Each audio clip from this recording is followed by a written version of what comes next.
এরকম চিটিংবাজগুলো এতটাই চালাক হয়ে গেছে, তারা তো সবাই ভেবে নিয়েছে চাকরি দিয়ে দেবো, এত টাকা দাও তাহলে চাকরি দিয়ে দেবো। সেই কারণে ওরা কিন্তু এই কথাটা পুরোটাই চেঞ্জ করে দিয়েছে। ওরা ডাইরেক্টলি বলছে না যে এত টাকা দাও চাকরি দিয়ে দেবো, এটা ডাইরেক্টলি বলতে পারছে না। ওরা কি করছে, ওরা ওই কথাটাকে আপডেট করে নিয়ে চলে এলো, একটা রেজিস্ট্রেশন প্রসেস আছে আমাদের। রেজিস্ট্রেশন এত টাকা দিয়ে একটা রেজিস্ট্রেশন করো, তারপর ইন্টারভিউ বসার জন্য একটা পেমেন্ট করতে হবে, তারপর আমাদের একটা সিকিউরিটি মানি, এই সব হেন তেন করে তোমাকে বুঝিয়ে দেবে। কিন্তু ওরা ডাইরেক্ট তোমাকে বলবে না যে চাকরির জন্য আমরা কোনো টাকা নিচ্ছি, এ কথা বলছে না। ওরা বলছে রেজিস্ট্রেশন করো। কিন্তু ব্যাপারটা কি, ওরা টাকাটা নেওয়ারই ওদের ওই ধান্দা। এবারে যদি তোমাকে 500 টাকা দিয়ে রেজিস্ট্রেশন করতে বলে, ওদের কিন্তু ওই যে 500 টাকা দিয়ে রেজিস্ট্রেশন করলো, তারপর 2-3 দিন পর তোমাকে বললো না যে কল করবে, তার মানে ওই 2-3 দিন যে চলে গেল, তো ওটা চলেই যাবে, বললো তোমাকে সিলেক্ট করা হয়নি, ইন্টারভিউতে ক্যান্সেল করে দেওয়া হয়েছে। তো ওরা কিন্তু ডাইরেক্টলি বলছে না, ব্যাপারটা কি, ওদের এই 500 টাকাটাই ইনকাম হয়ে গেল, আর তোমার 500 টাকা চলে গেল। তো এইরকম সমস্ত রকমের ফ্রড ব্যাপার থেকে তোমাদেরকে সরে থাকতে হবে। আর যদি কেউ কোনো রকমভাবে বুঝতে না পারো যে কোনটা ফ্রড বা কোনটা রিয়েল, তো আমাকে জিজ্ঞাসা করতে পারো, আমি কিন্তু ডিটেলস বলে দেবো খবর নিয়ে। আর এরকম আমি অনেক দেখেছি, আমাদের ওয়েস্ট বেঙ্গলে প্রচুর দেখেছি, সল্ট লেকেতে এইরকম প্রচুর বিজনেস চলছে, অনেক কনসালটেন্সি আছে, প্রচুর পরিমাণে কনসালটেন্সি, সব ফেক। তোমাকে সব ইন্টারভিউ বসানোর জন্য একটা টাকা নেবে, দিয়ে তারপর বলবে যে না ইন্টারভিউ তোমাকে সিলেক্ট করা হয়নি, কারণ তোমার মতো কিন্তু সবাইকেই ওরা বলে যে হ্যাঁ সিলেক্ট হয়ে যাবে, কিন্তু তোমার মতো ওরা কাউকেই সিলেক্ট করে না, শুধু সবার কাছে এই টাকাটাই নিয়ে নেয়, ওটাই ওদের ইনকাম। সাবধানে থাকতে হবে কিন্তু এরকম ব্যাপার থেকে। আজকে আমি আপনাদেরকে একটা প্রমাণ করে দেখাবো। আপনারা সবসময় দেখেছেন ফেসবুকেতে যে টোল প্লাজাতে চাকরি বা কোনো কোম্পানিতে চাকরি, ডিসিএল এ চাকরি, টিসিএল এ চাকরি, বিভিন্ন রকমের সব ফেসবুকে তো পোস্ট দেখা যায়। আমি প্রথমেই বলে দিলাম এগুলো সমস্ত কিছু ফেক। এখান থেকে আপনাদের সবাইকে সতর্ক থাকতেই হবে। আজকে আমি তার একটা প্রমাণ দেখাবো। আমি ফেসবুকেতে দেখলাম যে টোল প্লাজাতে চাকরি, বেতন এত থেকে এত। আর এই যে এই পোস্টটাই আমি আজকে ফেসবুকেতে দেখছিলাম, তো আমি দেখে বুঝতেই পেরেছি এটা পুরোটাই ফেক। তো এইরকম ব্যাপারে আমাদের ওয়েস্ট বেঙ্গলের অনেকজন মানুষ এরা কিন্তু ফেঁসে যাচ্ছে। আমি সেই কারণেই কল করলাম নাম্বারটা নিয়ে, এবং আমি দেখলাম যে কি বলতে চাইছে। আমি কলটা করার সঙ্গে সঙ্গেই পুরো বুঝতে পেরেছি এটা পুরো ফেক। তার কথা বলার ধরন, সমস্ত কিছু পুরো অন্যরকম। কল রেকর্ডটা আমি করেছি, তোমাদেরকে শোনাচ্ছি, শোনো একটু দেখো। ভালো করে তোমরা এই রেকর্ডটা শোনো, তাহলেই বুঝতে পারবে যে এটা কতটা রিয়েল আর কতটা ফেক, নিজেরাই বুঝতে পারবে। শোনো ভালো করে। হ্যাঁ বলুন। শুনুন, আপনাকে তাহলে হচ্ছে প্রথমে আপনার সমস্ত কিছু প্রমাণপত্র নিয়ে আপনাকে তো হচ্ছে আগামীকাল আসতে হবে। আপনি শুধু আগামীকাল আসবেন, কাগজপত্রগুলো সাথে করে নিয়ে আসবেন, আপনাদের জমা সিলেকশন দেবেন। প্রসেস কি আছে? কিভাবে বলছি, সিলেকশন? কথাগুলো শুনুন, হ্যাঁ তারপরে ওটাই। কথা বলুন। হ্যাঁ, হুম। আপনি আগামীকাল আসবেন, কাগজপত্রগুলো সাথে করে নিয়ে আসবেন, জমা দেবেন। 2 থেকে 3 দিনের মধ্যে আপনি তাহলে কাজটা পাবেন হুগলি জেলার মধ্যে। হুগলি জেলার মধ্যে আপনি যদি কাজটা যদি পেতে চান, আপনাকে তাহলে আগামীকাল আপনাকে আসতে হবে কলকাতায়। আপনাকে আসতে হবে মানিকতলা। হাওড়া থেকে আপনাকে বাসে করে আসতে সময় লাগবে 30 মিনিট। আপনাকে আগামীকাল আসতে হবে 10টা থেকে 12:30টার মধ্যে। আপনি আগামীকাল আসতে পারবেন তো? হ্যাঁ পারবো। মানিকতলার কোথায়? ভালো করে শুনুন এবার কথাগুলো, আমি আপনাকে সমস্ত কিছু বলছি। হুম। আপনার জন্য কাজ থাকবে, ক্লারিক্যাল পোস্ট পাবেন, অফিসিয়ালি জব পাবেন টোল প্লাজার মধ্যে। আপনার জন্য কাজ থাকবে supervisor post, assistant supervisor post, billing department, toll operator, assistant engineer, এরকম ধরনের আপনি কিন্তু অফিসিয়ালি জব পাবেন টোল প্লাজার মধ্যে। আপনি এবার শুনুন, আপনি আপনার লাস্ট কোয়ালিফিকেশনের 1 কপি করে জেরক্স, হ্যাঁ, দু কপি করে পাসপোর্ট সাইজের ছবি, আধার কার্ডের আপনি কিন্তু 1 কপি করে জেরক্স আনবেন কালকে। আপনি যখন আসছেন, তখন শুধু আপনার প্রসেসিং চার্জ লাগবে শুধু হচ্ছে 300 টাকা। 300 টাকা। আপনি শুধু আগামী কাল আসবেন, কাগজপত্রগুলো সাথে করে নিয়ে আসবেন, জমা দেবেন।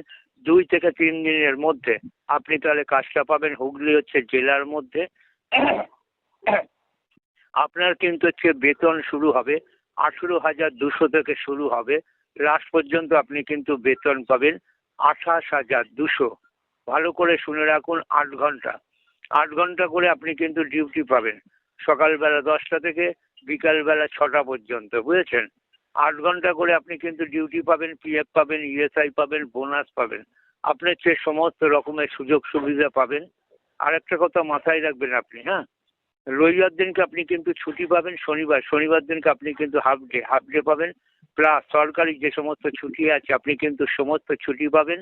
আর একটা কথা মাথায় রাখবেন, আপনি কিন্তু এই কাজটা 60 বছর বয়স পর্যন্ত করতে পারবেন। আপনার কাছে যদি কাগজ আর পেন যদি থাকে, আপনি এবার লিখে নেন যে আপনি আগামীকাল কিভাবে আসবেন। লিখুন। আপনি বলুন না। হ্যাঁ, কাগজ পেনটা বের করে নেন। হ্যাঁ বলুন।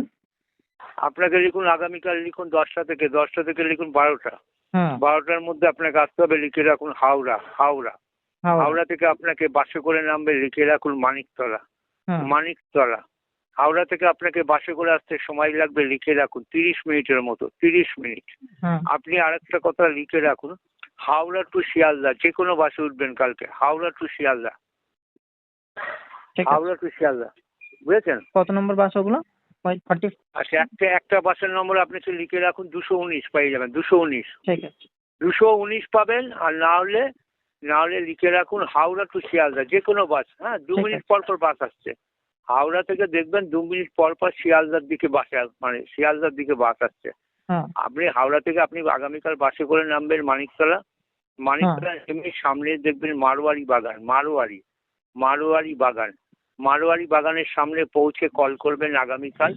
আর আপনার যদি কোনো রকম অসুবিধা হয়, আপনি বিল্ডিং নাম কি আগামীকাল আছে? যখন হাওড়ায় যেটা বললেন মারোয়ারি বাগান, ওখানে কি বিল্ডিং এ যেতে হবে? এটা একটু আমাকে লোকেশনটা বলুন। শোনে রাখুন, এটা আমার যেটা বলে শুনুন, হ্যাঁ মারোয়ারি বাগানের সামনে পৌঁছে কল করবেন। কেন বলছি, পাশেই অফিস, আমি তখন অফিস থেকে স্টাফ পাঠিয়ে দেবো, আপনাকে সাথে করে নিয়ে আসবে, বুঝেছেন? অফিসে ওই পাশেই ঠিক অফিস আছে? আছে। হ্যাঁ হ্যাঁ হ্যাঁ, পাশের অফিস। আমাকে আমাকে আপনি অফিস আগামীকাল আমাকে মানিকতলা আপনার নেমে মারোয়ারি বাগানের সামনে পৌঁছে কল আমাকে করুন। অফিসের নামটা বলুন, তাহলে আমি চলে যাবো নিজেই। বলুন নামটা অফিসের। টোল প্লাজা রিক্রুটমেন্ট বোর্ড, এটা কোনো নাম না। বলুন বলুন। টোল প্লাজা রিক্রুটমেন্ট বোর্ড, এটা কোনো নাম না। আর আচ্ছা, আপনি আগামীকাল কটার মধ্যে আসছেন? কালকে আমি 11টার মধ্যে পৌঁছে যাব। ঠিক আছে, আপনাকে পৌঁছে কল করবেন। আচ্ছা, আরেকটা ব্যাপার আপনাকে জিজ্ঞাসা করছি। আপনাদের মানে সিলেকশন প্রসেসটা কিভাবে হবে? কি?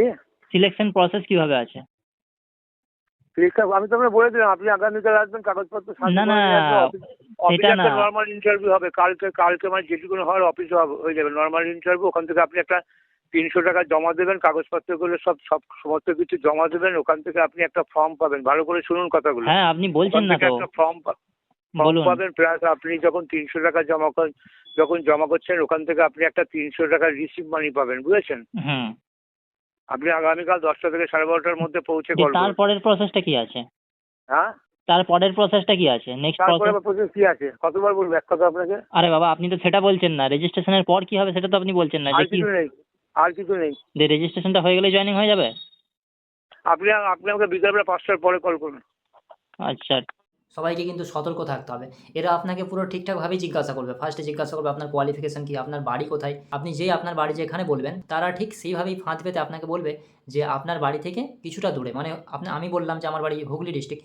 ও আমাকে বলল হুগলির মধ্যেই কাজটা দেওয়া হবে। এর মানে কি, যাতে তুমি বুঝতে পারো যে হ্যাঁ, আমার বাড়ির কাছে কাজ হবে। তো তুমি যাতে ওই চক্করে ফেঁসে যাও। তো সাবধানে থাকতে হবে, কিন্তু এইরকম কথাবার্তাগুলো থেকে একদম সরে থাকতে হবে। পুরোটাই ফেক চলছে। ওয়েস্ট বেঙ্গলে কাজ নেই বলে আজকাল এত পরিমাণ ফেক চলছে, পুরো বিজনেস শুরু করে দিয়েছে। চাকরি দেবো এই কথাটাকে কাজে লাগিয়ে অনেক মানুষ তো এটাকে নিয়ে ইনকামের পথই বেছে নিয়েছে। এরা বলছে রেজিস্ট্রেশন ফিস। একটা কথা মনে রাখবে, যে চাকরি পেতে গেলে কখনো কিছু লাগে না, রেজিস্ট্রেশন প্রসেস এসব কিছু না। চাকরি হবে পুরোটাই নিজের যোগ্যতায়। আর যে কোনো চাকরি, হ্যাঁ মানলাম যে আজকাল সরকারি চাকরি খুব অবস্থা খারাপ, কিন্তু তা বলে যে কোনো না কোনো কিছু তো করতে হবে। শিক্ষাগত যোগ্যতার দিক থেকে বিচার করলে তো সেরকম পরিমাণ কাজ নাও পেতে পারো, তো ছোটোখাটো হলেও কিছু না কিছু একটা কাজ করতে হবে। আর সেই কাজের জন্য কখনো কোনো পে করা যাবে না। আজকের এই ভিডিওটা আমি সবাইকে সতর্ক করার জন্যই বানালাম। আর ভিডিওটা দেখে ভালো লাগলে চ্যানেলটা অবশ্যই সাবস্ক্রাইব করে পাশে থাকবে। ধন্যবাদ।